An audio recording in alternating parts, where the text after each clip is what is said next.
Buenas tardes. De vuelta estamos el domingo con este texto y, como siempre, les pido que comencemos formando esta actitud altruista del bodhicitta, aspirando a la completa iluminación del estado de Buda para beneficiar a todos los seres.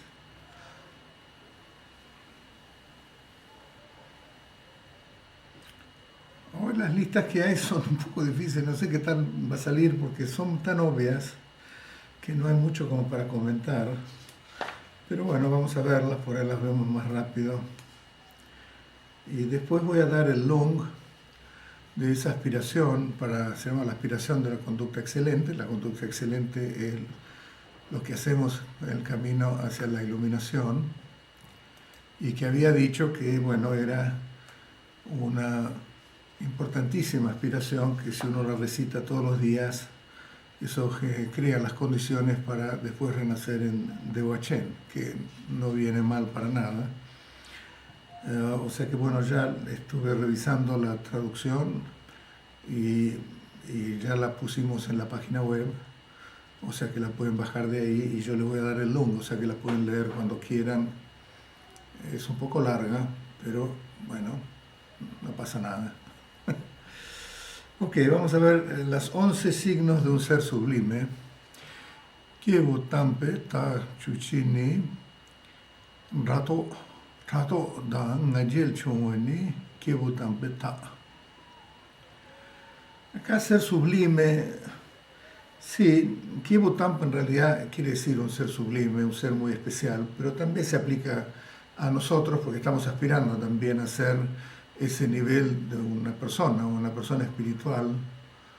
¿Se acuerdan que una cosa es ser un practicante y otra cosa es ser una persona espiritual?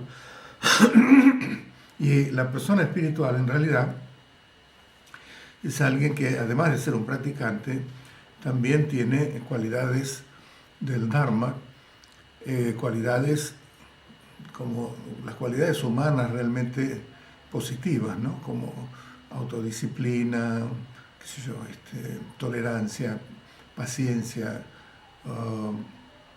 amor, compasión, empatía, todo este tipo de cualidades, y con una dedicación, digamos, al camino espiritual bastante pronunciada. Entonces, bueno, los signos de un ser sublime no es que solamente atañe a los maestros, atañe a nosotros también, porque también nosotros no podemos ser un practicante y completamente carecer de estas cualidades que va a mencionar Gampopa, ¿no?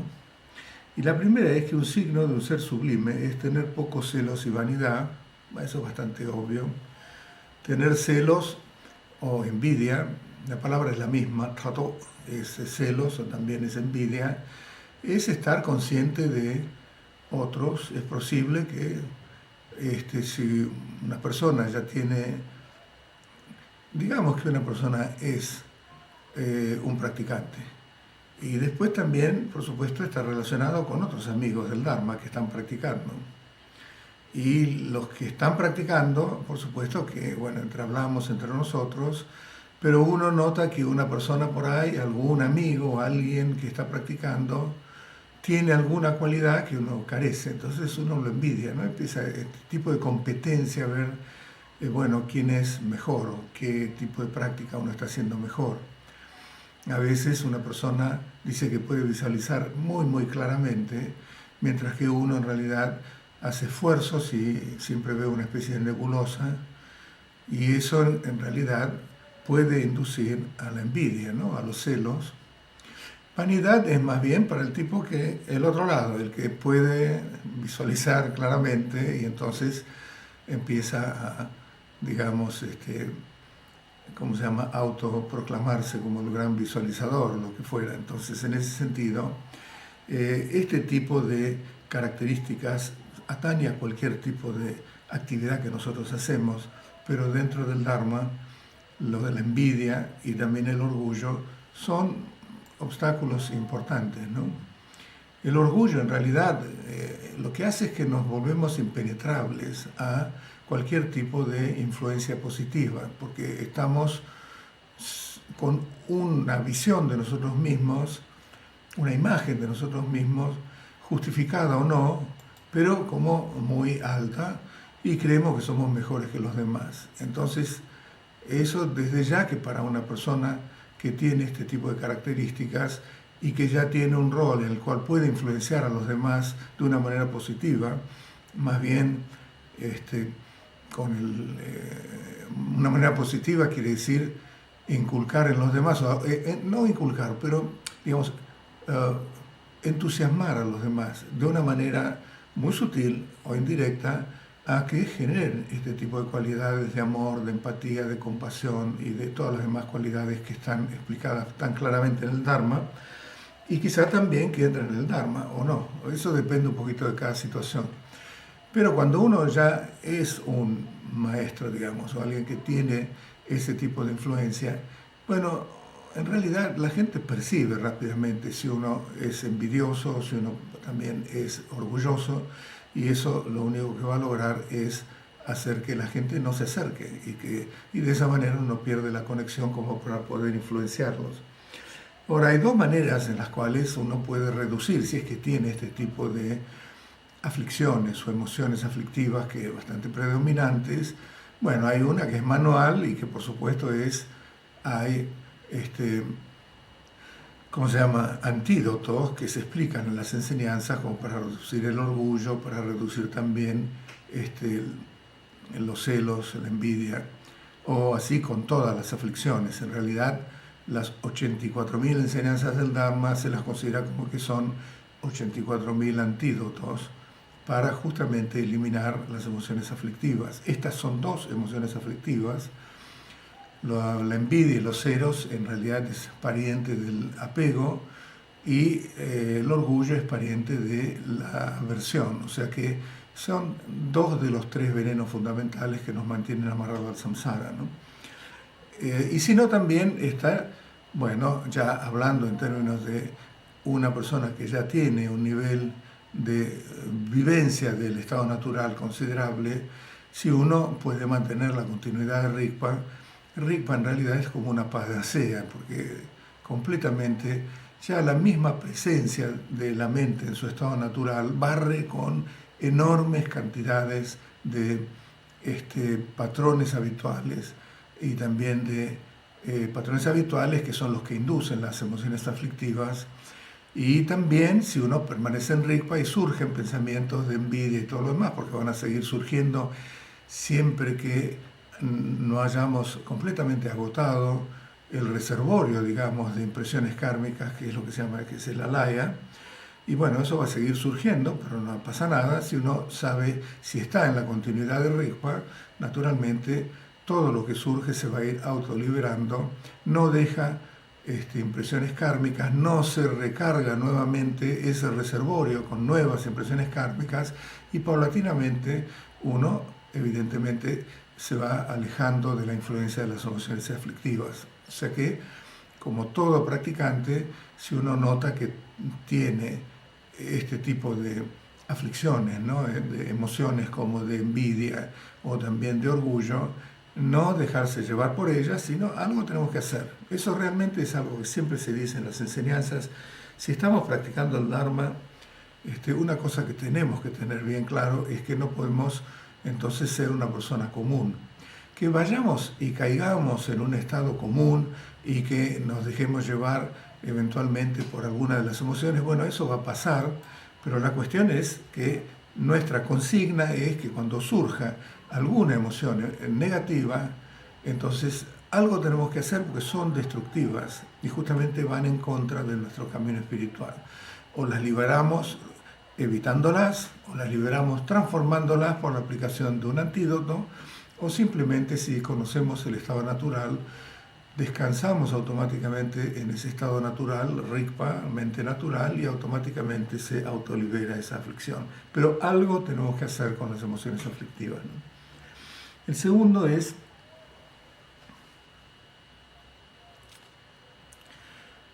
Döpa Chunjing Ngobo Ngengen Samji Choshe Bani Kibutambeta. un signo de un ser sublime es tener pocos deseos y contentarse con lo indispensable para vivir. Acá se usa la palabra döpa, que es deseo, y bueno, döpa, deseo, se asocia automáticamente con emociones destructivas, ¿no? Porque en realidad el deseo implica cierto tipo de apego o en general es, bueno, lo que nos domina fuertemente, ya que nosotros también pertenecemos al reino de los deseos en samsara y está permanentemente, casi presente en casi todas nuestras experiencias, ¿no? En la vida cotidiana. Pero bueno, hay deseos, no quiere decir que uno se transforme en una especie de, qué sé yo, zanahoria que no siente nada, porque entonces no tiene deseos, porque hay buenos deseos. ¿Se acuerdan que en alguno de los anteriores decía que tenemos que ser insaciables en lo que respecta a lo que se llaman los 3 entrenamientos de ética, meditación y sabiduría, en lo que respecta a la acumulación de mérito y la acumulación de sabiduría, insaciables? Acá está diciendo que uno tiene que estar satisfecho, es decir, el contentamiento, es decir, con muy poco.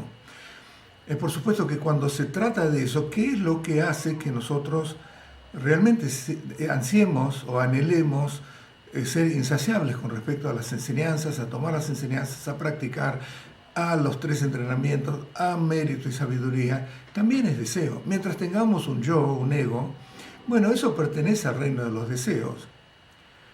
Y en realidad el motor va a ser el deseo, el anhelo de alcanzar la iluminación y la liberación para liberar a todos los seres. Y bueno, digamos, honestamente es un deseo, porque es la única manera que nuestra mente conceptual puede concebir ese tipo de estímulo. Pero es un buen deseo, es decir, deja buenos rastros kármicos, por así decirlo, y en realidad, por supuesto que todo tiene que desembocar en la presencia del estado natural, de la vacuidad, de la verdad absoluta, para disolver también cualquier registro, porque si no, vamos juntando muchísimas nubes blancas y reemplazando las nubes negras o eliminándolas, pero en cierta manera siempre seguimos tapando el sol. Pero eso es de lo que se trata en la acumulación de mérito, o sea que hay buenos deseos. No se refiere acá, por supuesto, a ese tipo de anhelos, sino que se refiere a la cuestión bien mundana de nunca estar satisfecho con lo básicamente necesario. Ahora, ¿cómo se define lo básicamente necesario? No hay un manual y depende un poco de cada uno, del tipo de familia que uno tiene y también de las condiciones que uno tiene. Pero bueno, es decir, ¿cuál sería el patrón, digamos? Un auto, una casa, o por ahí un auto no es suficiente, porque entonces necesito un auto de ciudad, pero también necesito un auto también para ir al campo, porque también me compré otra casa en el campo, en la quinta, entonces ahí hay un camino de tierra y necesito otro auto. Entonces ya vamos con 2 casas y 2 autos. Es decir, no hace falta mucho elaborar sobre esto, pero la idea y la consigna que nos está alentando Gampopa es reducir los deseos, porque en realidad los deseos no tienen fin si no les ponemos un fin. Eso es una característica de nuestra vida mundana, y es que en realidad si no prestamos atención, las enseñanzas mismas dicen, una de las características es que no tienen fin, no se terminan nunca. Uno buscó tal cosa, lo consiguió y es como que no se contenta con eso. Y después, al poco tiempo, ya empieza a buscar otra cosa. Y al poco tiempo después empieza a buscar otra cosa. Y no estoy diciendo una cosa difícil de entender, porque si no, ¿cómo comprenderíamos los shoppings, por ejemplo? ¿Cómo comprenderíamos las enormes góndolas, digamos, de los supermercados, con una variedad gigantesca de todo tipo de cosas, de jabones, de pasta de dientes, de cepillo de dientes, de todo tipo de aceite, tipos de vinagre, tipos de... Es enorme la variedad, y justamente porque estamos con muchos deseos, cuando en realidad, para vivir bien, y sentirnos bien, lo que tenemos que cultivar no es adquirir más y más cosas y llenarnos de más y más cosas, de tal manera que ya no nos quedan más lugares en los placares, porque además nos cuesta mucho deshacernos de lo que no estamos usando, aunque no lo hemos usado quizás ni una vez en 2 o 3 años, igual nos cuesta deshacernos de eso. Es un estado mental que realmente no es muy saludable. Lo que realmente sí es saludable es estar satisfecho, el contentamiento, es decir, uno tiene sus necesidades y se limita a eso. Pero claro, por supuesto que el otro platillo de la balanza es que se entrega más al Dharma, porque si no, entonces también hay un sentimiento de escasez, un sentimiento de empieza a haber quizás envidia y competencia con los demás y todo lo demás. Acá siempre estamos hablando de que en una rama es reducción de la atracción por lo mundano, pero paulatinamente, o digamos paralelamente, tiene que haber una mayor dedicación y valoración del Dharma, porque si no, digamos, vamos a ser un infeliz en lo mundano y el Dharma va a ser una cosa muy acuosa, muy diluida, que tampoco nos da satisfacción, y no se trata de eso. Es decir, el Dharma nos puede dar enormes satisfacciones, mucho más que la satisfacción de varios deseos y la multiplicación de deseos que podríamos tener en el Dharma. Entonces, unas características de una persona que realmente es espiritual y que podríamos considerarla como sublime o bueno, de ese tipo de nivel, es que un signo que realmente su mente ha conseguido un estado de bienestar genuino es que ha encontrado el contentamiento, tiene pocos deseos, ¿no? Y con poco se contenta. Eso es lo que está diciendo Gampopa, me parece. Indispensable para vivir. Bueno, por eso, lo indispensable para vivir es cuestionable. Es decir, él le hablaba a monjes y a gente en Tibet, en los cuales tampoco había tantos estímulos y tanta oferta, digamos, de cosas que incitaran a mayores deseos. En realidad, no había supermercados, no había shoppings, no había todos los años cambios de computadora, cambios de smartphones, cambios de lo que fuera. No había todo ese tipo de cosas. Era una vida muy simple. Pero dentro de esa vida muy simple también, porque es la naturaleza humana, uno podía no estar satisfecho. Entonces acá es indispensable para vivir. Ese término en nuestra cultura es cuestionable, es decir, depende de cada uno, depende de la familia que uno tiene, depende de cómo quiere vivir, depende de un montón de factores, cada uno lo tiene que definir, pero bueno, digamos que el rumbo, la orientación es pocos deseos y mucho contentamiento con lo poco que es necesario como para vivir con bienestar. El tercero es un signo de un ser sublime, es no ser pomposo y arrogante. Patsuldan, Chejing Tang, Ngajel Mepane, Kiebotamba. Ni ti tampe to. Ok. Acá falta una palabra que es Patsul, ¿no? Patsul quiere decir como alguien que está demostrando mucho coraje, como que se puede llevar por delante. Patsul Dan. Sí, alguien que no se puede llevar por delante. Patsul quiere decir que tiene fortaleza, una persona que tiene fortaleza, que no se amedrenta por cualquier cosa.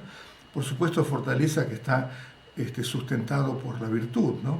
por la convicción de su camino espiritual y demás. Y además dice, Patsul Dan, Chichin Dan, ayer me pano Patsul. No. Patsul en realidad acá no, sorry. Si bien significa pa, quiere decir pavo, ¿no? Que significa coraje, pero acá es como alguien que cree que puede llevarse las cosas por delante. Por eso es que dice que el que no tiene ese tipo de actitud, sino que más bien demuestra humildad. Y después, Chejing es como la manera en que nos presentamos a los demás y que, bueno, si somos así pomposos y estamos realmente hablando mucho de nosotros y todo lo demás, y orgullo, de vuelta el orgullo acá. Entonces, eso sería signos de una persona sublime, ¿no? No creo que haya que hablar mucho sobre esto. Un signo de un ser sublime es carecer de hipocresía y segundas intenciones.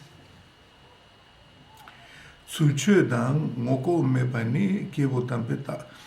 Sulche quiere decir, en realidad, como hipocresía, ¿no?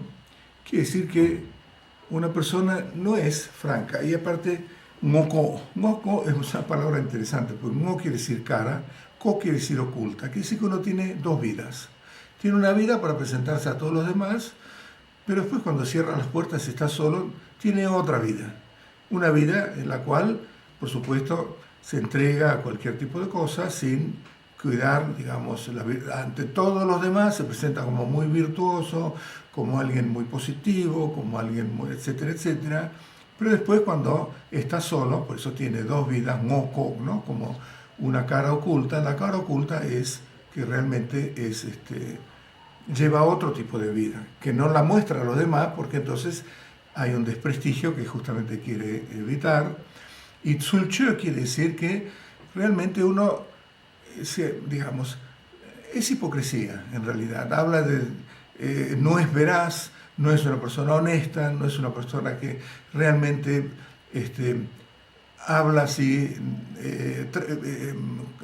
con sinceridad, sino que es hipócrita. Es decir, siempre dice algo porque quiere conseguir algo, por ejemplo, pero en realidad quiere, o debajo de lo que está diciendo hay como una intención oculta de que no la quiere manifestar. Son bastante parecidos estos dos, pero bueno, alguien que es sublime no puede tener este tipo de doble vida y tampoco tiene que tener ser hipócrita. Eso es lo que quiere decir, ¿no?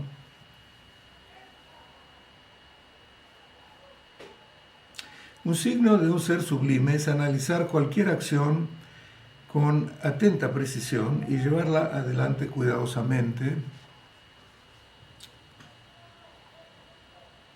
Chawa kayan tashin sheshindu chene sheshindu tren tempe simparchepani kibotampeta. Bueno, esto es bastante obvio, es decir, un ser sublime, que ya sublime en el budismo también, quiere decir alguien que ha cultivado la presencia mental, porque si no todo lo demás, bueno, está muy, ¿cómo se llama?, muy vulnerable a la influencia de las emociones aflictivas, y por lo tanto entonces ya pasa a ser un practicante que realmente tiene muy poca fuerza en su práctica. Hay una analogía que se dice que en realidad un buen practicante deja huellas de un ser humano y un mal practicante deja huellas de un perro, digamos, ¿no? Es decir, es como que las huellas uno practica, pero como que realmente no tiene estas cualidades y en este caso principalmente no tiene presencia mental, que en todas las cosas que hace no las hace cuidadosamente, sino que es bastante, ¿cómo se llama?, tosco, ¿no? O bruto, o descuidado, digamos, ¿no? Y que además, como está diciendo acá, ¿no?, las consecuencias, acción con atenta precisión, y la lleva adelante cuidadosamente también, en todo su actuar, en todo. Es decir, esto es una continuación de que la presencia ha sido conseguida por la persona. Dentro de las cualidades, en el camino del Dharma, una de las cualidades más importantes es la presencia mental. ¿Se acuerdan lo que dijo Gampopa, ¿no? Los budas del pasado, los del presente, del futuro, han seguido la no distracción. Entonces es una cualidad, no es menor, es decir, es mucho mayor esa cualidad que muchas otras, porque si uno la pierde, entonces se vuelve como una especie de alguien que es muy vulnerable, muy débil, y cualquier emoción aflictiva lo puede influenciar y se puede volver orgulloso. Todas las demás cualidades que estamos hablando pueden perderse a menos que si una persona no tiene ese cuidado preciso en todas las acciones verbales, lo que dice, acciones físicas también, cómo se mueve, y por supuesto acciones mentales, que es de qué manera este, se lidia con cualquier concepto, emoción aflictiva o lo que fuera que surja en su mente. Entonces, esto realmente es una cualidad sublime e importante y hace a la presencia mental, es decir, lo que rige dentro de un practicante en el camino y que va a hacer que ese practicante progrese, es comenzar con mindfulness, es decir, con estar atento, presente a la hora y a lo que estamos haciendo, que comienza siendo conceptual, pero eso también está implicando que en cualquier cosa física, verbal y mental que estamos haciendo no podemos distraernos y hacerlo de una manera burda, de una manera tosca. Y cuando estamos hablando, cuidar las palabras, eso también es parte de un ser sublime, porque por ahí estamos hiriendo a alguien, no estamos diciendo cualquier cosa que realmente no tiene sentido y que también puede hacer que una persona sufra, porque estamos atacándola sin darnos cuenta. Todo ese tipo de cosas se evitan si una persona es presente, tiene mindfulness o tiene awareness, es decir, que, bueno, si ha logrado, ya está en la continuidad de la mente, entonces que la mente natural no se pierde, sino que es lo que rige en ese momento. Automáticamente, entonces, bueno, va a ser muy cuidadoso con las cosas que hace, las cosas que dice y las cosas que piensa, ¿no? Un signo de un ser sublime es ser tan cuidadoso acerca de las consecuencias kármicas de las acciones como de proteger sus propios ojos. Bueno, eso también es muy evidente. Le jumre miki drebu shin songweni kiebu tampeta. Eso ya lo vimos otras veces, ¿no? Si por más que uno tenga un punto de vista muy elevado, igual el cuidado y el respeto por el karma es importante, y mucho más si no hemos llegado a tener un punto de vista elevado. Acuérdense que el karma no necesita testigos, es decir, no es que frente a los otros yo me comporto bien, pero bueno, si nadie me vio está todo bien y no pasa nada. No, es totalmente mecánico, no hay un Dios que nos está juzgando y que nos pone una penitencia. Acá el karma es súper mecánico, es súper, digamos, causa y efecto. Entonces ahí hay que cuidarse. ¿Por qué?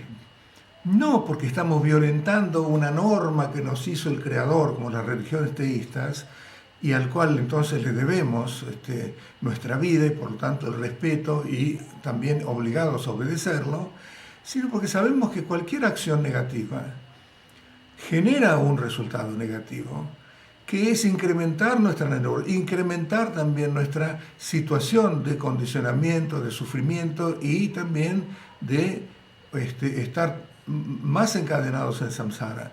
Y como estamos en el camino espiritual, bueno, tenemos que tomarlo en serio. Es decir, si no, atenta en contra de nuestro objetivo, que es liberarnos del samsara y alcanzar la iluminación. Ese es el objetivo por el cual estamos compartiendo este espacio y por el cual estamos practicando. Entonces, si en ese ámbito y en ese objetivo y en esa orientación y dirección nos permitimos hacer cualquier cosa porque no cuidamos las acciones kármicas, cualquier acción que hagamos, física, verbal o mental, y somos muy livianos con respecto a eso, bueno, eso es algo que contradice justamente la consigna que tenemos en este camino del Dharma, ¿no? En el cual hay un respeto al karma muy, muy importante. Es decir, mientras nuestra mente permanezca habitando el nivel convencional, bueno, ahí está sujeta completamente a causa y efecto. Es decir, cualquier cosa que hagamos va a tener un resultado positivo o negativo, de acuerdo con el tipo de acción que hacemos, ¿no? Por eso dice, la cuidamos como si estuviéramos protegiendo nuestros propios ojos, que es decir, que realmente no es algo casual o algo liviano que podemos nosotros soslayar. Es importante mantener, tomarlo en serio, ¿no? Un signo de un ser sublime es ser libre de falsedades en el cumplimiento de los votos y compromisos del Samaya. Dompa tansila mogome bani kivotampeta. Mukho, de vuelta la palabra acá, tener dos vidas. Adelante de otros, somos perfectos, respetamos todos los votos, el Samaya también lo respetamos porque hemos tomado tal iniciación y nos comportamos de acuerdo al Samaya específico de esa iniciación y práctica, porque delante de todos los demás tenemos que mantener que somos un ser sublime, un ser que realmente no rompe sus votos, es una persona realmente espiritual. Pero después, cuando nadie nos ve, hacemos cualquier cosa. Realmente no cambia mucho de lo que hemos visto anteriormente. Es decir, tenemos dos vidas. Una vida para los demás y otra vida para nosotros mismos. Acá hay una cuestión del yo social, como lo llama Tsoni Rinpoche. Tsoni Rinpoche, cuando habla de los yoes, habla de, dentro del esquema o de la enseñanza budista, está el yo reificado, que es el que justamente nos atañe a nosotros porque es el que nos clava en nuestra situación samsárica. Y es esa noción de un yo dentro de nosotros, una identidad que es intrínseca, es inherente, es independiente. Y tenemos entonces una fijación en ese tipo de yo. Ese tipo de yo es algo que el budismo justamente refuta. Surge por un malentendido, porque no hay tal tipo de yo independiente, inherente también, esa identidad intrínseca que nos separa del otro y por supuesto entonces mantiene a nuestra conciencia funcionando en términos dualistas de sujeto y objeto. Ese yo es refutado por el budismo. De ese yo, que puede ser algo muy, muy sutil, porque el dualismo es muy sutil. Acuérdense que en los más altos niveles del samsara, los dioses de la no forma, cuya vida es un kalpa, mahakalpa, es decir, toda la creación de un mundo, es decir, cuando está el vacío, cuando se genera el mundo, cuando está el mundo que perdura y cuando se destruye el mundo. 4 aspectos forman un mahakalpa, son una gigantesca, enorme cantidad de años, un tiempo gigantesco. Están absortos en una meditación, pero la fijación dualista persiste y por eso están en samsara. Entonces, esa fijación dualista es algo que viene en nuestra conciencia instante tras instante, pero que después se manifiesta de una manera más evidente como el egocentrismo, porque somos todos egocéntricos, no de una manera realmente burda, como el egoísmo muy, muy pronunciado, pero bueno, todo ronda alrededor de yo que pienso yo, tengo la opinión, yo le dije que no le dije, todos los pensamientos siempre somos el protagonista principal y absoluto de nuestra propia película. Entonces, ese es el egocentrismo. Y también, por supuesto, como es un producto del yo reificado, es refutado por el Buda. Entonces, esos dos tipos de yo, en realidad, bueno, el budismo lo que provee es para reducir el egocentrismo, están todas las enseñanzas que tienen que ver con los 4 inconmensurables, el amor, la compasión, etcétera, etcétera. Porque eso reduce a un nivel conceptual, lo reduce y lo lleva a un nivel de un yo que todavía sigue siendo percibido como real, pero que no es tan prominente. Lo único que destruye ese malentendido del yo real es la percepción, la visión de la vacuidad. Es decir, que no hay tal identidad intrínseca, inherente, tal cual nosotros creemos que la hay, que sería ese yo. Esa fijación egoica se rompe únicamente con la percepción de la vacuidad. Entonces, ¿qué es lo que queda? Y lo que se acepta del budismo. Está el yo, un mero yo. Es decir, una mera denominación, un nombre que se le da a estos 5 skandhas, 5 conjuntos que forman nuestra persona. Ese mero yo, en realidad, se acepta en el budismo, porque en realidad toda la realidad son simplemente apariencias carentes de realidad intrínseca, incluyendo también nuestro yo. Y deberíamos aspirar a tener ese mero yo.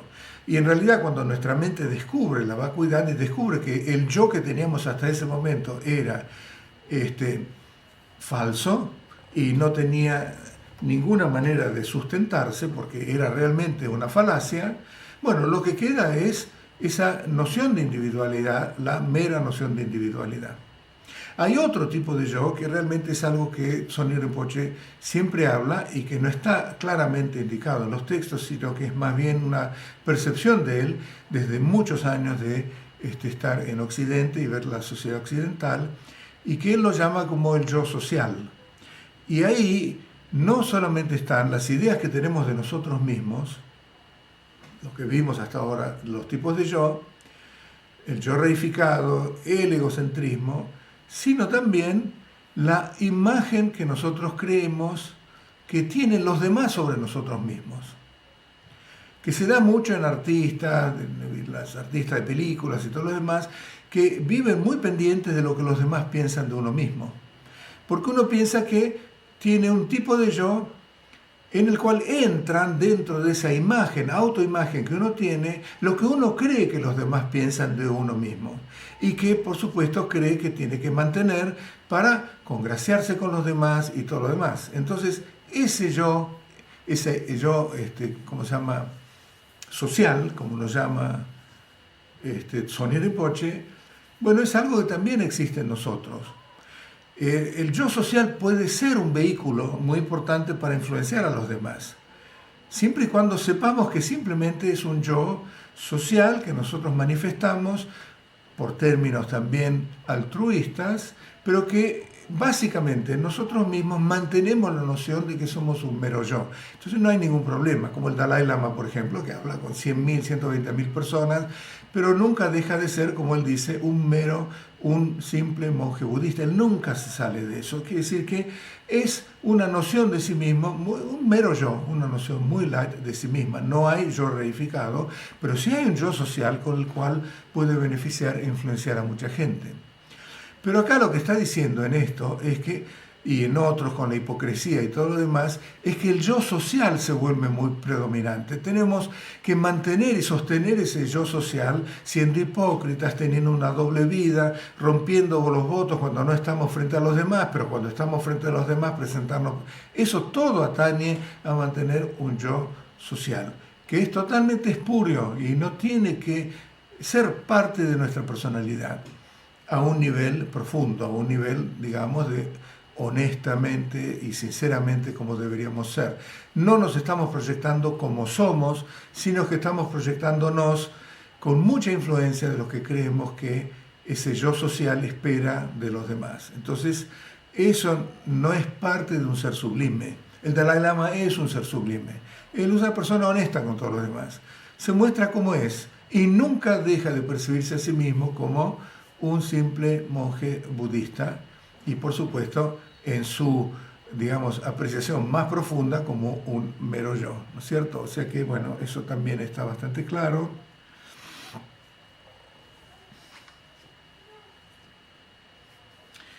Un signo de un ser sublime es no tener prejuicios hacia otros seres ni actuar con falsedad. Semchela Nyering Sarro Mebani Kibutambeta. Ok, esto es parcialismos, ¿no? Es decir, habíamos hablado de la ecuanimidad y cuán importante es la ecuanimidad cuando hablamos de los 4 inconmensurables. Un ser sublime no puede tener parcialismos. Los vamos a tener, pero sabemos que no deberíamos tenerlos. Es decir, que no es que estemos haciendo tanta diferencia entre una persona y otra persona, u un ser u otro ser. El asunto es ser una persona imparcial. Acá hay una palabra que no está traducida, que es sarro. Sarro quiere decir, sarpa quiere decir nuevo, tropo quiere decir amigo. Cuando uno conoce a alguien por primera vez, entonces es una persona que quiere congraciarse, digamos que le da mucha atención, es muy simpático y todo ese tipo de cosas, pero después al día siguiente, después de una semana, ya más o menos pasa como del montón y quiere decir que uno cambió. Eso quiere decir que uno no es imparcial, sino que tiene parcialismos, y el parcialismo es algo que en realidad no es parte de nuestra actitud altruista. También la ecuanimidad, acuérdense que tiene otra cara, que se aplica al aspecto del altruismo, porque el altruismo tiene que ser imparcial, Si no, no podríamos nunca abarcar a enemigos, por ejemplo, a gente que nos irrita, que nos hiere, que nos estafó y lo que fuera. Es difícil, pero por supuesto que tenemos que incluirlos, porque justamente ese es un aspecto del altruismo del bodhicitta. Bodhicitta no es para pocos, el bodhicitta es para incluir a todos los infinitos seres, que es una cosa que realmente es casi imposible de imaginar, pero bueno, esa es la visión tan ilimitada de lo que significa el bodhicitta, ¿no? Pero además, la ecuanimidad también se sustenta en que, en última instancia, en la mente natural no hay ningún tipo de preferencias. Y Rigpa, por ejemplo, es totalmente ecuánime. Ecuánime porque cualquier cosa que suceda en la mente no toma ningún partido. No es que en Rigpa solamente pueden surgir virtudes y pensamientos virtuosos, surge cualquier porquería, porque eso es lo que manda nuestra mente y lo que manda nuestro reservorio de impresiones kármicas. Entonces puede surgir un pensamiento de odio, y Rigpa no está ahí para eliminar los odios y cultivar los pensamientos positivos, no. Digamos que la ecuanimidad está basada también en un principio en el cual, como se dice en Dzogchen, que desde el punto de vista iluminado, todos los fenómenos, tanto de samsara como de nirvana, son puros, takpa y nyampa, que quiere decir son iguales. Son puros en realidad porque no tienen ninguna identidad intrínseca, no porque se los ha lavado con algún tipo de detergente, sino que son puros porque esencialmente todas las son una manifestación de nuestra buddhidad innata. Entonces son puros porque en nuestra buddhidad innata no están, digamos ninguna de las percepciones o cogniciones inválidas, como son los kleshas o las aflicciones. Desde ese punto de vista no hay puros e impuros, sino que todo es parte o manifestación del estado iluminado. Y Nyampa quiere decir que no hay divisiones, que no hay budas y seres comunes. Eso es un poco difícil de entenderlo, pero realmente a eso vamos. Y ecuanimidad justamente representa eso también. O sea que ecuanimidad también va a ese nivel. No solamente se aplica la imparcialidad que tiene que estar presente en nuestro altruismo, que son las emociones positivas, de amor, de compasión y de también empatía y demás, sino que se fundamentan en la realidad absoluta, es decir, que no hay ninguna razón justificable para tener preferencias para nada, porque todo es puro e igual. Eso es la Tangyam Chenpo, es decir, la gran igualdad y también pureza, ¿no?, de todos los fenómenos, tanto samsáricos como del nirvana o de la iluminación. Un signo de un ser sublime es ofrecer todos los éxitos a otros y aceptar como propios todos los fracasos, ¿no? Bueno, eso lo vimos también en la práctica del entrenamiento de la mente, ¿no? La práctica del altruismo y los 7 puntos del entrenamiento. Nunca los vimos a esos, pero bueno, hay todo un entrenamiento hacia que se basa, porque también es parte del Tonglen, es como eso es parte de ese entrenamiento, y dentro de eso es tomar todas las victorias, dárselas a los demás o los éxitos, y tomar en uno mismo todos los fracasos o asumirlos, ¿no? Porque en realidad eso va contra el yo, digamos, toda la estructura del yo trata de sostenerse en justamente lo opuesto de eso, o sea que es como un antídoto que va socavando esa dureza fenomenal que tiene toda la estructura del yo. El yo tiene una estructura que realmente es muy dura, es difícil de romper. Por ejemplo, en la práctica de Dzogchen, la práctica que es muy similar al Mahamudra se llama Trekche. Trekche, que es la que se fundamenta en la pureza primordial, que todo es una manifestación de nuestra naturaleza búdica.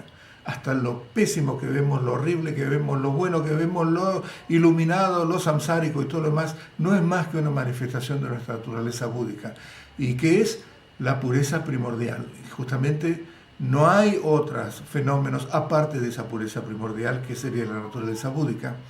Trekche es justamente lo que nos aleja a experimentar, vivenciar esa pureza primordial, y que es toda la estructura egoica y que es dura. Trekpa quiere decir dura. Chöpa quiere decir que corta con la dureza de la estructura del budismo, con la estructura del yo. Es la práctica de Mahamudra, es la práctica de Dzogchen específica, esa de Trekchö, justamente es eso, es decir, la forma en que, de qué manera se corta toda esa estructura aparentemente tan sólida, tan dura, manteniendo presente el Rigpa o el Tamelkishepa, que es la mente natural. Son dos palabras para la misma cosa. Manteniendo presente Rigpa, la mente natural, se va desmantelando esa estructura tan dura, tan sólida como es la estructura del yo. Es lo que lo diferencia de otros caminos, ¿no? Que apelan a la aplicación de antídotos, es como la aplicación de detergentes para limpiar y todo ese tipo de cosas, bueno, con distintos tipos de antídotos, vamos minando y socavando la solidez del yo. En cambio, acá estamos con otro tipo de visión, es decir, la de Mahamudra y la de Dzogchen. O sea que, pero acá está diciendo, bueno, ¿de qué manera se manifiesta en un ser sublime? Si un ser sublime, digamos que cualquier éxito y cualquier victoria se la toma como propia, bueno, ahí quiere decir que en realidad no trabajó mucho sobre el ego, ¿no? El ego todavía sigue siendo predominante en toda su experiencia y por lo tanto le cuesta mucho darle la victoria a los demás y tomar los fracasos a uno mismo, ¿no? En realidad, si hay ego, le va a costar mucho hacer eso y eso estaría indicando que, bueno, no es una cualidad de un ser sublime. Un ser sublime se caracteriza por tener un mero yo. Simplemente no hay nada que defender, no hay nada de qué vanagloriarse, porque realmente uno sabe que es un ser ilusorio en última instancia. La victoria es ilusoria y también los fracasos son ilusorios, los éxitos son ilusorios. Y entonces de esa manera, si hay un éxito en el cual otro lo comparte, uno lo da a los demás y no tiene ningún tipo de remordimiento y todos los fracasos los toma en uno mismo y tampoco se siente mal porque al ego no le gusta, ¿ok? Finalmente es un signo de un ser sublime es diferenciarse de la gente con preocupaciones mundanas en todos sus pensamientos y acciones.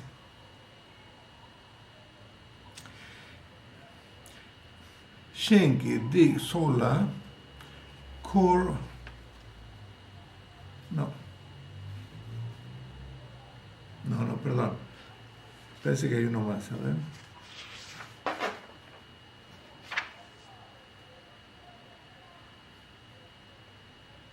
Acá parece.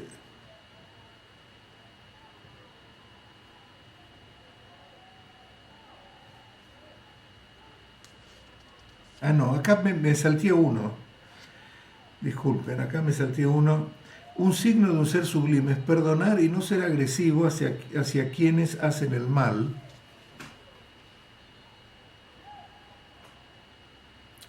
Shenki Disola con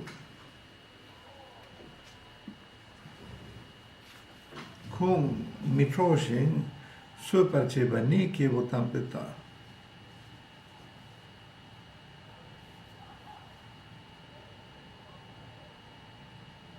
Sí, viene antes, antes de los éxitos.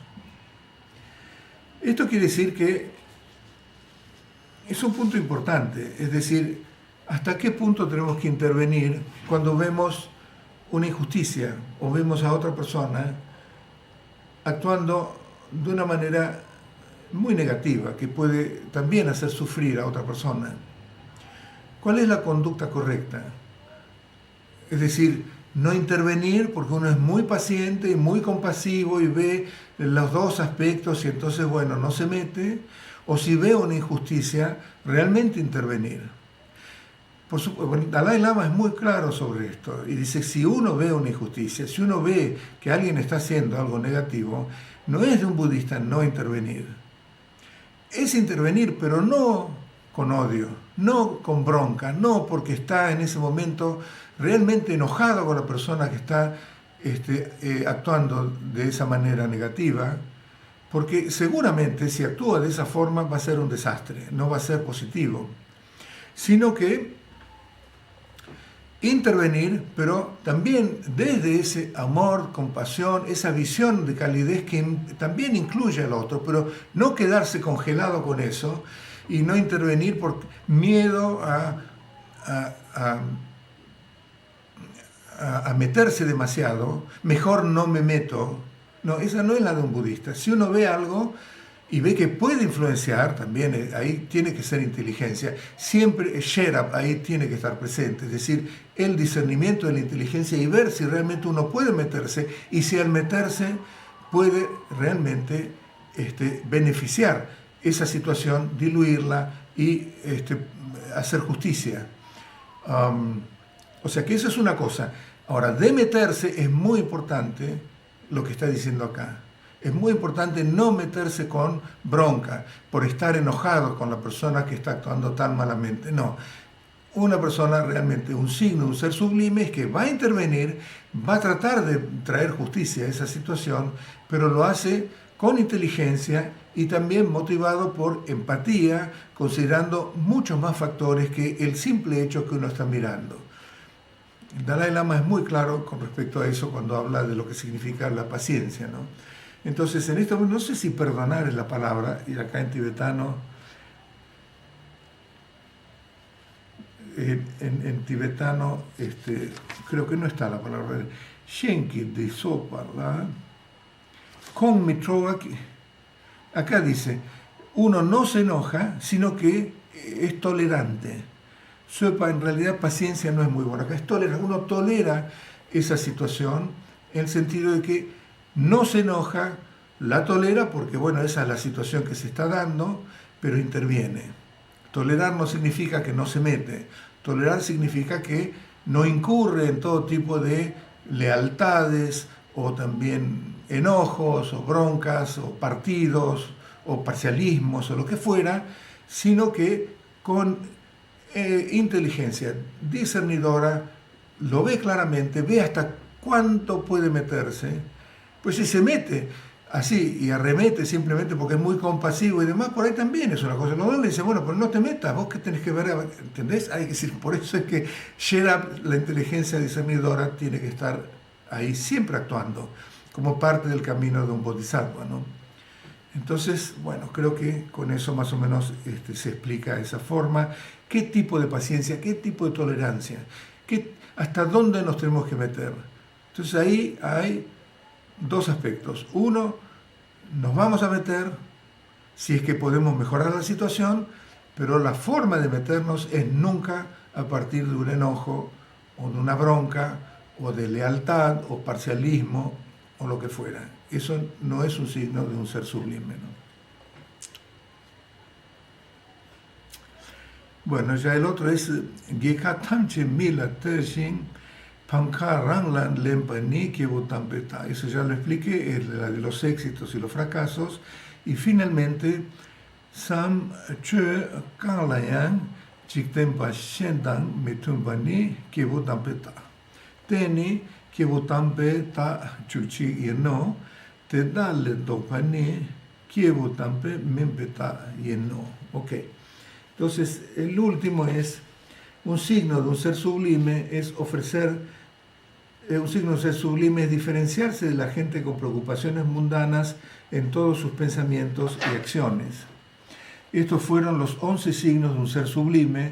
Sus opuestos son los signos de no ser un ser sublime, ¿no? Bueno, es decir, ¿qué es un ser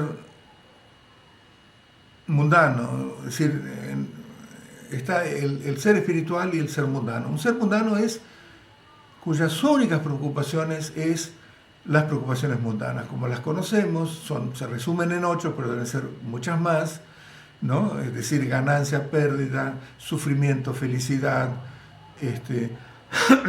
alabanza y crítica, y fama y descrédito. Digamos, son esas las preocupaciones mundanas. En realidad hay mucha gente que por ahí, si bien son mundanos, tampoco tienen muy pronunciados este tipo de características y viven su vida de una manera muy light.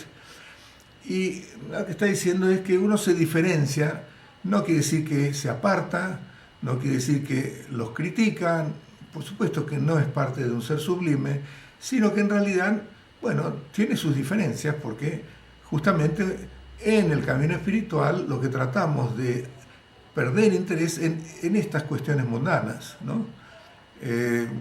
Puede ser que estemos en retiro muchísimo tiempo, pero que realmente estamos muy preocupados por lo que la gente piensa de nosotros, o por cómo saldré, o qué es lo que haré cuando salga, por ahí puedo ser un maestro y de ahí me van a dar ofrendas, qué sé yo.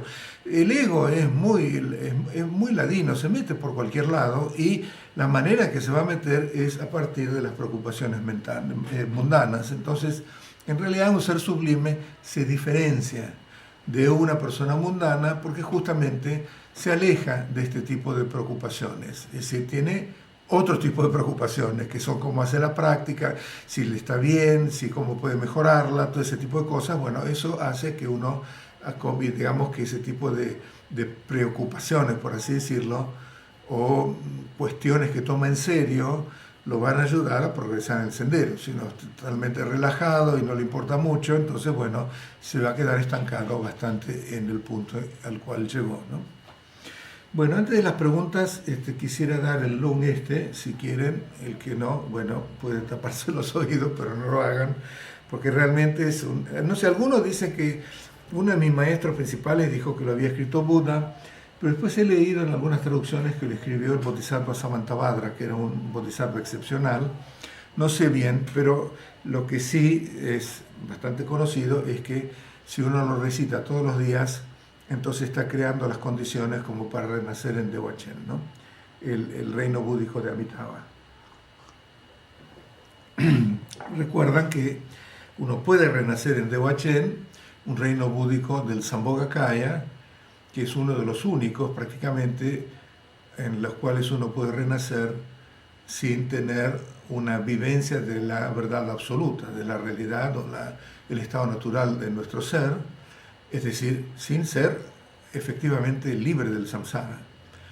Y eso es una condición extraordinaria gracias al voto de Amitabha, que es el jefe de ese reino búdico, cuyo voto fue que cualquiera que invocara su nombre, que deseara o que anhelara renacer en su reino búdico, lo podría hacer, aunque no tuviera una realización espiritual de liberación, ¿no?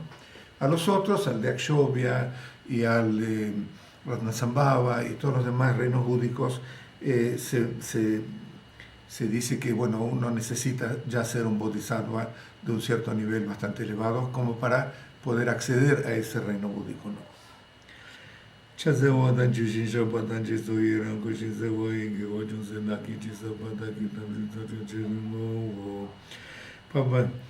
Papa Zamboche Bemana Gije Bochozo, Papa Jampachino Jurpala Chazelo, Chinesu Dajo Jujitana Dusushipa means and Kundaki Molu, the Datamchela Ludangai, Tamajaki, Zamboche Bemana Dundaki Java Tamche Yiking Osudu, Shikidunia Lora Dubagiva Colorado, Jasolo Chitana, the Nesandina Sajisajiona Shupata, the Jogi and Amalu Batam Java Tangigawa, the Dangaba Mr. Johnson.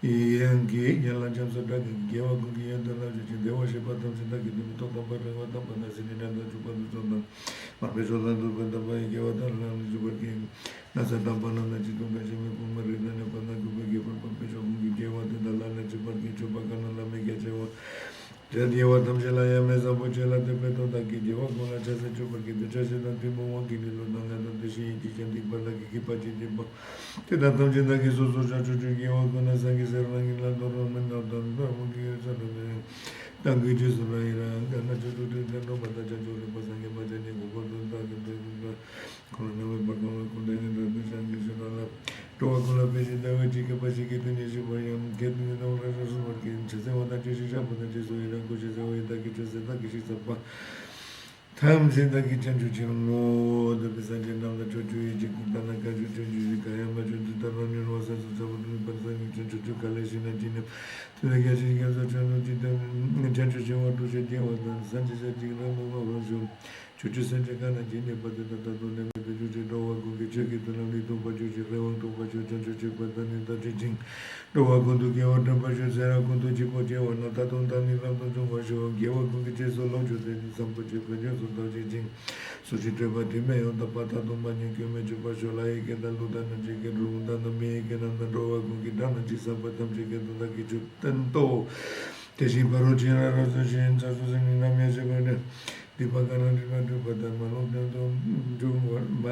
Teta Malu Yosu Jango Letanyo to get Lennon, the Logiti, the Dawn of the Yachita, Jimmy Javas in the Metal Shiki and the Donna Chisabat and Nesuna Satoshi, the Water, the Doa, the Water, Zelani, Pachicha, Chipayos, Sentitani, Judan Tupajo, Sampachapatani, Damazin, Mount Kalpakunto Chupajo, Daki Chudan Super Gancho, but then the Tobago. Ludangana Genius and Jam Chupatana Melody, the Jadala, Pembato, Petopota, Sapo, Chupato, the Gipata, the Diane, the Topasho, the Dadani, Nava, Sanjay, Koro, Gomona, Nusa, the Gewatama, Kapakuto, Miguel, the Lion, Chupakashiki, Yoanagi, the Richards, the Bantu, the Tower, Jinamasa, Pasapoche, number one, Mount Karpakuto, Chipaki, Sipata, Chitoyan, Corona. Sonam Yasitan is listening, Tata Shera, the London, the Gumi, the General, Shinam, Shin, the Sanjimitas and Jinam, Sanji, City, Ona Shupala, Chantu Chipajin, Tower Gate, the Naman of the Josoyan, the Sanjana, the Susan, the Johnson, the Joe, Suji, Lajina, the Gawa, the Roa, Kisamaji, and Sanjisula, the Jopaki, to Sujapaji, Kamjeta. Colozuna Rando Gorwa, Yetaki and Soya Bizella, Loy, Toki, Takaratu, Mount Carpacunda, Tanduran, Kichi, Tayan, Jopaki, Kayan, Kapato, said that Kichi Shakini, Jopaji, to Japanese, and the Kichi, Takita, the Takini, Jomajo, the Dogijo, Kaya. To Sundaki Singo Patan, the Jitan, the Naman, John, the Gewata Kishin, and the Lajukaya, Majuchitan, Romanatan, the Pasangi, and then the Valada Jita, and Omukitan, the Jio, but the new Rutan of the Kunego, and the Beton, and the Kudu, and the Chiveton, and the Kudu Japana, the Kito. Kunege was the Naton of the Japan, but your pay is it, and the Dizzy on the King. Jaju Dona number two budget, Leggy Dona,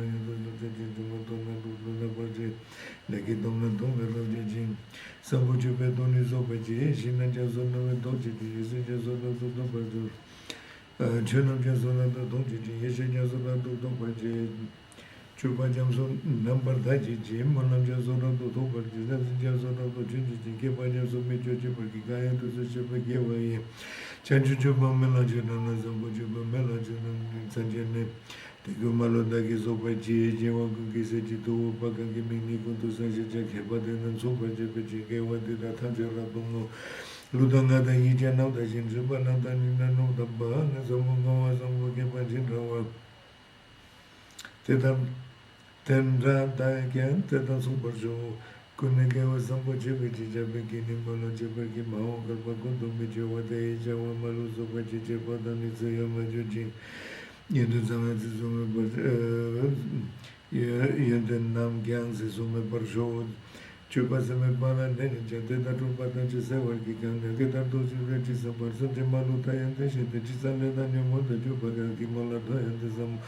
Kaya Juju Nantanipa, which get the Jawana Lobo, and they were John and Kashiki, the Nikabu, Kanking over Gabodit, and the Janju Johnny Resona, and the Bakipan, you son of the Bejo, the Biju, Kakisa, the Rebel, and the Tupatita, telling us all Tanji Bango, and then Dromong and Papa. Now what I there, then you don't.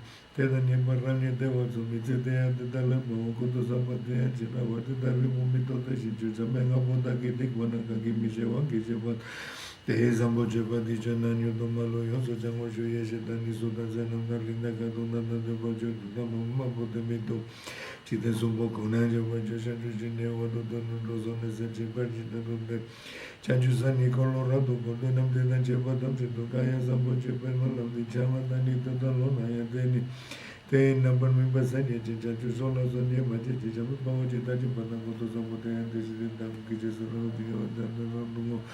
the Zushe penye watan chekin wakala choto ka pate taki kewa sawati kuja sampo cheche rato kuwaki tani chi wata chechu pana ripata chetani chi sete kusuna wata yate donde dewa chenki shite rato dote sonne ne mela tita chetam che malo kungo tume wajo teta malo taki yoso kang chik ten chi si shen chem pempar ki gewa ki kosa chi kewa ter pemotan pashin pesele che nang wata ye gewa nosu tolo te paya taki ter tosho teni lukde dagi lundara donne trupa mambuche wata che ye loe toki cho cho so yang senji nala pepa mambuke sampo cho pepa la taba ye kewa cho se taki chi se patene to mela kono kichi chi kita to so sampo cho pepa la nga pa ye sonam tapa ta ye kato te rowa nga sumo chi wana pa menera to pa cho mela che wote ta cho ki so ta ya rowa kula peche chi kutu sampo ye me shono te so cho nama to tompa so.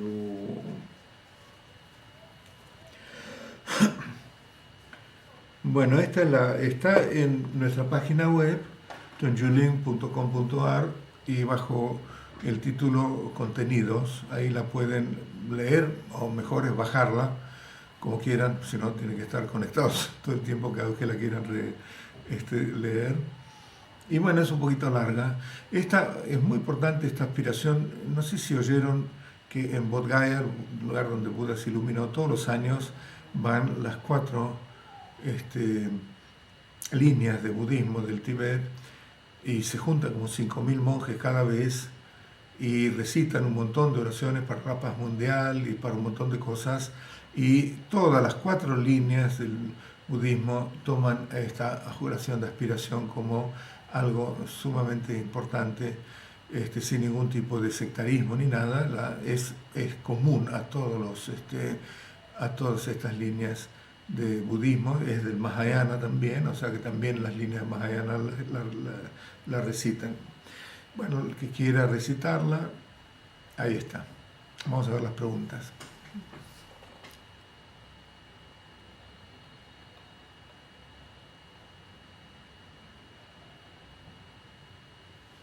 A veces me pasa esto que decía Gerardo de tener 2 vidas, porque trabajo en un lugar muy politizado, en donde hay que hacer y decir siempre por lo que políticamente correcto, y en donde no puedo expresarme realmente como quisiera.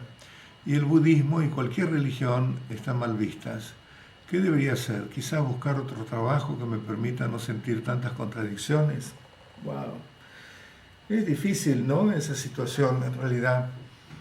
Especialmente acá en este país, que la ideología es lo que ya está desmedida prácticamente, ¿no? Uno ve gente muy politizada que están como totalmente ideologizados, ya casi más allá de cualquier tipo de razonamiento, y con el cual no se puede prácticamente hablar. Pero bueno, yo lo que haría es simplemente callarme la boca y no meterme, no hacer comentarios ni nada.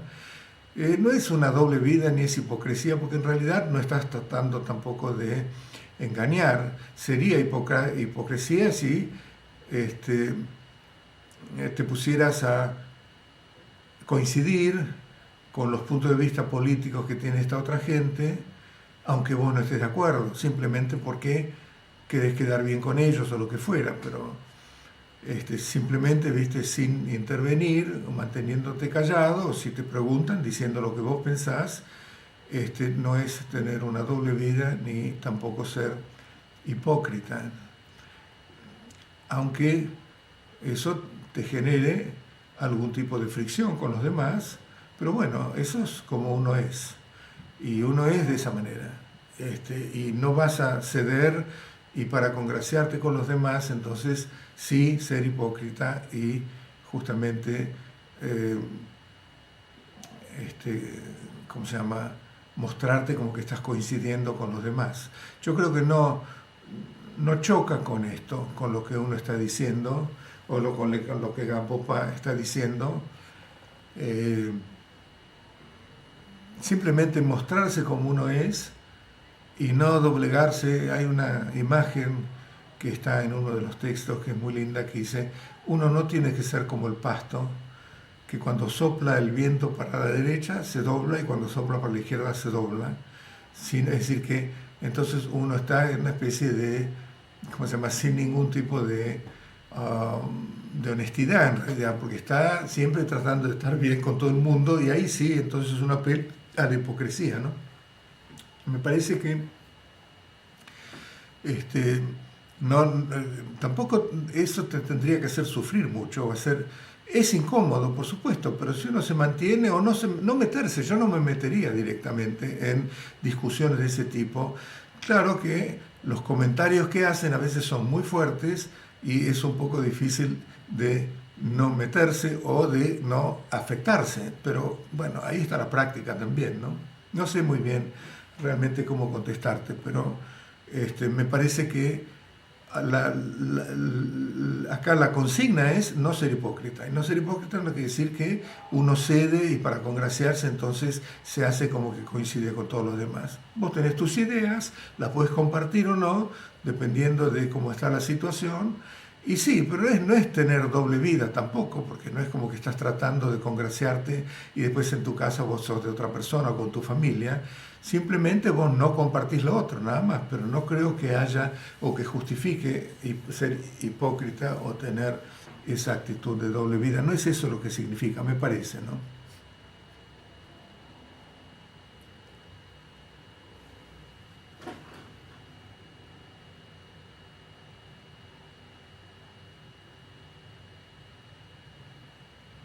Acá me dice que salteé el noveno.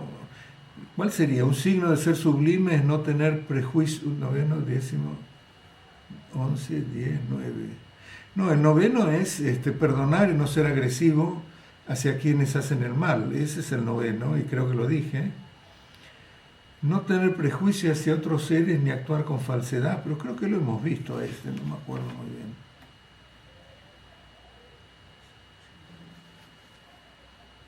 No, ese es el de la imparcialidad, ¿eh? Yo lo dije. Espero no haberme salteado a ninguno, ¿no? Puede ser que con el paso de los años en el Dharma se corre el peligro de volverse muy mecánico, que algo se congele, se pierda frescura, como una fachada del Dharma vacía de contenido. ¿Se habla de eso? ¿Hay alguna noción parecida a la mente zen, mente de principiante? ¿Tenés algún consejo para regresar a ese estado inicial de asombro, de inocencia, para que no se pierda ni la pureza de la práctica, ni la conducta, por decirlo de alguna manera? No sé si esas son las palabras correctas.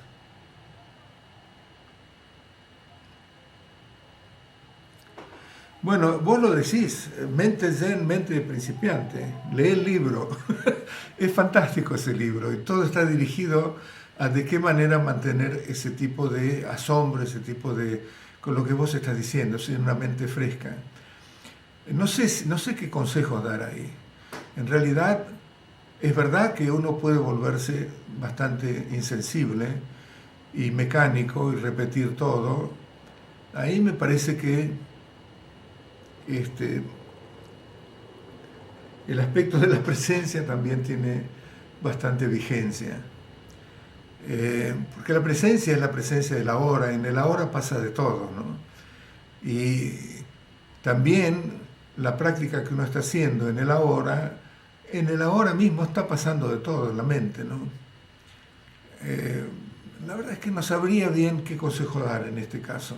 A mí me parece que manteniendo la vigencia de la presencia mental y justamente esa actitud inmediata de cómo lidiar con los pensamientos, con las emociones y con las situaciones, cultivando también la empatía, el amor, la compasión. Por ahí uno está manteniendo ese tipo de... Realmente no sé cómo aconsejarte, lo siento, ¿viste? Pero si lees ese libro, seguro que vas a encontrar ahí muchas cosas, ¿no? Hay cosas en ese libro que son fantásticas, ¿no? Y una de esas es esta que estaba hablando recién. ¿Qué es mejor si uno quiere conseguir $1.000.000? ¿Es deshacerse y perderse y distraerse, involucrarse y estar sujeto a todo tipo de emociones como para conseguir ese objetivo y todo lo demás entonces uno lo está valorando, o hacer de cada instante de cada instante que demande una dedicación para conseguir ese objetivo, pero ser consciente de cada instante y disfrutarlo y valorarlo, aunque eventualmente tampoco consigamos el millón. Entonces, ¿qué es mejor? Eso es la mente de Zen, la mente de principiantes. Es una mente que tiene que ver con la valoración del momento de la hora. Y si uno tiene la valoración del momento de la hora, entonces yo creo que las cosas no se vuelven como callos, digamos, ¿no? En el cual ya hay una insensibilidad que se va generando. Es muy fácil de generarse, yo te entiendo perfectamente. Es decir, la práctica puede volverse un poco mecánica. Una de las cosas siempre en el Vajrayana, y que yo creo que funcionan, es recurrir a súplicas al maestro y desarrollar devoción hacia el maestro. Es la panacea general, porque cualquier tipo de obstáculos es relación con el maestro, y las súplicas y la devoción y todo ese tipo de factores hacen que se vayan clarificando y solucionando. Pero por supuesto también me puedes decir, uno también se puede volver mecánico en la recitación de súplicas al maestro. Sí, es verdad. Pero bueno, es decir, no sé, muy bien, no tengo otra cosa para decir. ¿Cómo identificar cuando uno está siendo auténticamente altruista y cómo mantener ese estado? Bueno, cuanto menos ego tengamos en el altruismo, por supuesto estamos siendo más cerca de auténticamente altruista. Uno puede ser altruista, pero si uno siempre tiene alguna expectativa de retorno por el acto del altruismo que está haciendo, de que uno, hasta inclusive que la otra persona le agradezca. Por supuesto que si le agradece es lo correcto, pero si no le agradece y uno se siente mal porque no le agradeció, quiere decir que en realidad ese acto de altruismo no era muy puro y no era muy auténtico. Estoy diciendo cosas bastante burdas, pero realmente creo que es algo, sería un signo que está indicando que uno no fue muy auténticamente altruista, porque uno realmente, el altruismo auténtico es dar completamente sin expectativa de que haya algún tipo de reconocimiento. Yo supongo que ese sería un signo que acercaría nuestro acto de altruismo como que sea bastante auténtico, ¿no? Sería una buena regla esa, ¿no?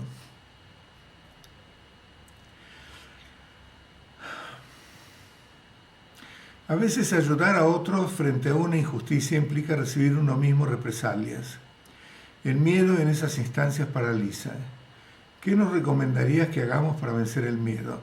Ahí está, es decir, parte del altruismo es ese coraje, esa fortaleza que tiene que tener el bodhisattva. Es decir, por supuesto que el miedo a las represalias nos puede frenar, pero es el ego en realidad el que está preocupado por esas represalias. Entonces, cuanto más genuinamente nuestro amor, nuestro altruismo, nuestra amor altruista, nuestra compasión, nuestra empatía por la situación, nuestra empatía por lo que está sucediendo y por la víctima que está siendo sujeta a ese tipo de injusticia, cuanto más fuerte eso sea, entonces, bueno, aunque haya un poco de miedo, lo otro lo va a contrarrestar, ¿no? Y si uno tiene mucho miedo, bueno, por ahí no meterse, no está preparado como para meterse, porque por ahí las consecuencias pueden ser bastante perniciosas para uno mismo también. Y uno por ahí se gasta en eso, pierde también la fuerza en la práctica, la fuerza en el Dharma. Hay una cosa que siempre tenemos que mantener y es hasta dónde podemos llegar en la práctica del altruismo. Porque extendernos demasiado, porque somos heroicos y somos bodhisattvas, y no estamos preparados para extendernos más de lo que nuestra condición limita, eso puede tener consecuencias que no son buenas. Nadie dice que uno tiene que excederse de sus propias limitaciones. Es decir, dentro de las limitaciones, lo que pasa es que hay que correr la cancha. Si tenemos limitaciones hasta esto, bueno, seamos altruistas hasta esto, pero trabajemos como para correr la cancha y hacer que la limitación ceda y que podamos alejarla de manera tal de que eventualmente ya no tengamos ninguna limitación. Por eso es inconmensurable. Ese es el objetivo final. Pero hasta que sea inconmensurable, quiere decir que no tiene limitaciones, bueno, hay muchos tramos y no es cuestión de excederse de las limitaciones que nos afectan, porque tenemos nuestras constitución, nuestras condiciones, somos seres limitados, por eso estamos en el camino, ¿no? Y si nos excedemos es posible que, bueno, como se dice en inglés, burnout, ¿viste? Que te quemaste, que ya te... llega un momento en que después tenés tanta cuestión interna tuya de que lo hice, que no lo hice, que no tendría que haberlo hecho, que por qué me excedí, que lo que fuera, que bueno, eso te retrasa en tu progreso espiritual. Hay que ser de vuelta sherab, es decir, esa inteligencia discernidora que tiene que saber hasta dónde nos podemos extender y no presionarnos demasiado. Por supuesto que siempre tiene que haber un impulso como para, por eso digo, correr la cancha, es decir, la limitación, el objetivo es correrlo para que se aleje cada vez más de nosotros, porque si no también es como muy complaciente con nosotros mismos. Bueno, esto es lo que más lo puedo llevar, no voy a presionar, esto es mucho esfuerzo, es muy fácil caer ahí, es una trampa del ego también, ¿no?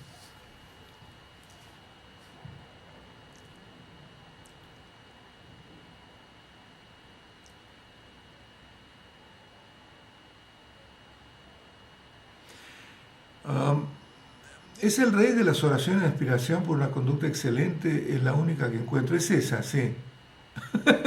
Justo es eso, como el título lo dice, es esa.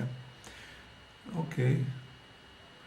Bueno, me parece que hemos llegado al fin. Bien, hicimos tiempo.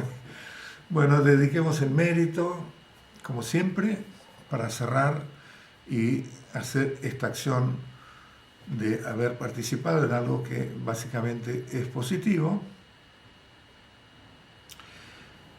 hacerla dentro del marco de las tres excelencias. Por lo tanto, entonces distribuimos el mérito para que los demás puedan compartirlo y lo dedicamos para que al compartirlo ellos mismos también alcancen, digamos, puedan reconocer en su mente esa compasión infinita, indivisible también, de la sabiduría infinita, y eso es lo que es el estado del Buda. ¿Okay? Sunam diye tamje zigbani tomne nyebe ranam phamje ne jigana shibala prubhai sibe zole roa so.